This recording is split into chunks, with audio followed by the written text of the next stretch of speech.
హైదరాబాద్లోని ఓ private coaching సెంటర్పై OU ఐక్య విద్యార్థి సంఘాలు తీవ్ర ఆరోపణలు చేశాయి. గడ్డి అన్నారం ప్రాంతంలోని ఐఏసీ కోచింగ్ సెంటర్ తప్పుడు ప్రకటనలతో విద్యార్థులను తప్పుదో పట్టిస్తోందంటూ సరూర్ నగర్ పోలీస్ స్టేషన్లో ఫిర్యాదు చేశాయి.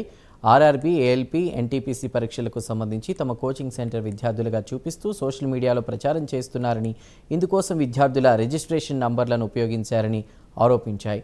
విద్యార్థుల అనుమతి లేకుండా వారి వివరాలను ప్రచారంలో వినియోగించడం నిబంధనలకు విరుద్ధమని తెలిపారు. ఈ వ్యవహారంపై సమగ్ర విచారణ జరిపి బాధ్యులపై చట్టపరమైన చర్యలు తీసుకోవాలని డిమాండ్ చేశాయి. నేను గత 1 ఇయర్గా ఎన్టీపీసీ కోసం ప్రిపేర్ అవుతున్నాను. రీసెంట్గా వచ్చిన ఎన్టీపీసీ CBT1 రిజల్ట్లో నేను క్వాలిఫై అయ్యాను.